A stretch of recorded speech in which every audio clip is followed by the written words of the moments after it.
Hi everyone, a very good evening to all of you, and welcome back once again to Free Shiksha IELTS classes. So today we are focusing on speaking part 3, which is also known as discussion questions with the examiner. So I'll be basically providing you with the format and structure, and then of course I'll be giving you the tips and strategies for this particular part. And also I'll be showing you in the end the example questions. How does your speaking IELTS part 3 discussion questions look like? So let's start without any delay. But yes, you know before that what to do. So please do not forget to subscribe to our YouTube channel, which is with the same name, Shiksha Study Abroad. And also do not forget to register with us, because after registration you can avail few perks like getting in touch with our expert counseling team, which will give you free counseling sessions if you have any questions or doubts, queries about IELTS exam. Also about any other exam, if you have any doubt, you may contact them by registering with us. And also you can download free sample papers which we have for IELTS practice sessions. We have it on our landing page, so definitely you can get it from there, from our landing page, once you register with us for free. And yes guys, the registration process is absolutely for free, so you do not have to pay a single penny. That was just a small piece of information before we actually start with our class. And now let's proceed with the definition and the description of part 3 first. So let me read it out for you very quickly.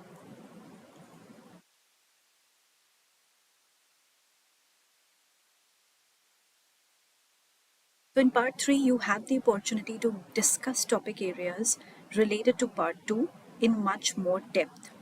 So guys, always remember that whatever cue card or topic is given to you in part 2, most probably 99% of the times, the questions in part 3 are related to that. That means it's a more elaborated form of your task 2 or cue card or part 2. In part 3 you get a lot of questions which you have to give the answers in elaborated form. You have to expand your answers. You can cite your own examples. Okay, you can cite some situations if you want. So this part of the test focuses on your ability to express and justify opinions and to analyze, discuss and speculate about issues. The examiner will help you to do this by asking you questions that explore the topic area in more depth. The long term topic is always related to the part 3 topic area. For example, if your long term is about your teacher, part 3 will be general discussion about education. So guys, long term basically means your cue card. So if your cue card is related to the topic teacher, okay, you got a topic to speak on for 2 minutes before about teacher, then definitely in part 3 you will be talking about teachers, education more in elaborated form. So this is what it means when I say that your part 2 and part 3 would be intellect. Now look at the possible part 3 discussion areas related to the long terms you practiced in part 2.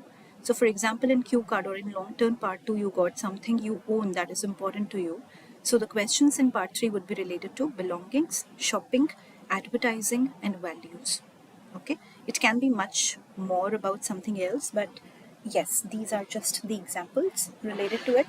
Now if we talk about a holiday that you really enjoyed, then the part 3 would be related to tourism, holiday destinations, leisure time, travel and so on.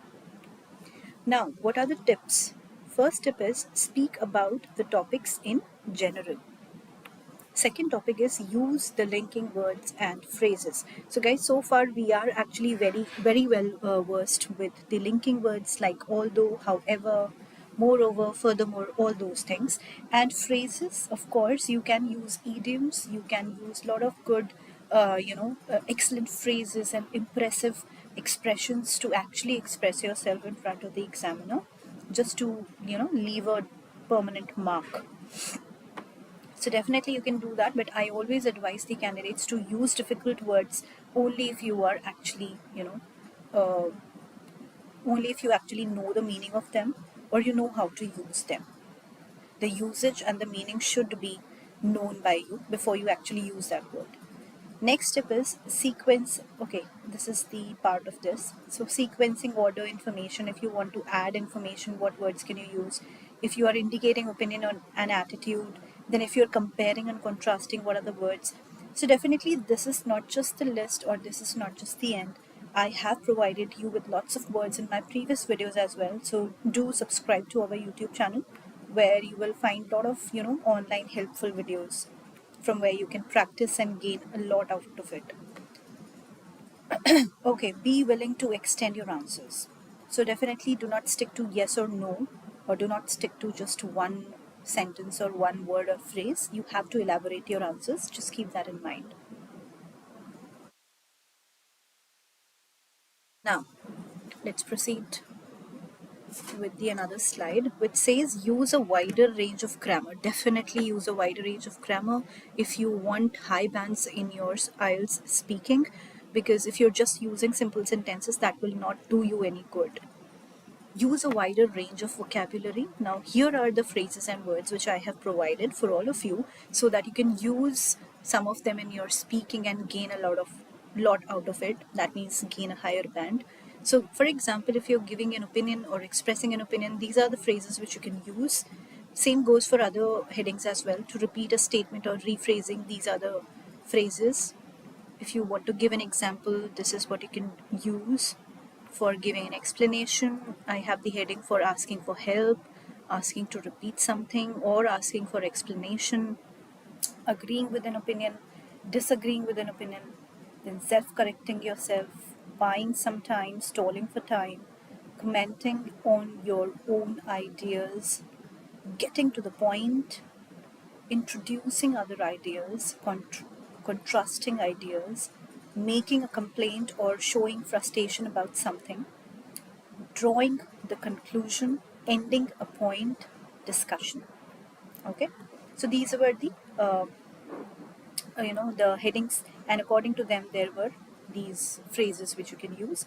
Now here is the sample question, in fact questions. So for example, if part 3 topic is related to family, then you might be asked something like this: is family important in your country? Definitely this is a question which actually requires a lot of statements and sentences, or maybe an example or so, to expand your answer. So definitely these are the kind of questions which will be asked. Now, if the topic was related to sports and competition, for example, then the question might be like this. For example, let's go to this fourth question: what benefits do international sporting events bring? Right? So the benefits can be so many. So you can talk about one benefit each at a time, and then you can explain and expand them by giving examples for each of the category of benefits. Definitely these are some of the things which you should keep in mind, especially if you are giving your IELTS speaking test part 3. These are the tips and strategies which you should keep in mind. So guys, that was all from my side for this particular class, and I thank you all for watching this particular video for today. Definitely, we'll be coming back soon again with fresh new topics on IELTS, with fresh new videos, with fresh new concepts and content in the month of January 2024. And we know that the new year is around us just after 2 days. So I wish you all the best, everyone who is watching this video, and definitely do well in your lives. I wish you a very happy new year, and I shall see you soon the next Tuesday, that is 2nd of Jan, because first is the holiday, of course, for New Year. So yes, a very happy new year to all of you, and I shall see you soon on 2nd Jan. Till then, take care, bye bye, and keep practicing for your IELTS. Thank you, guys.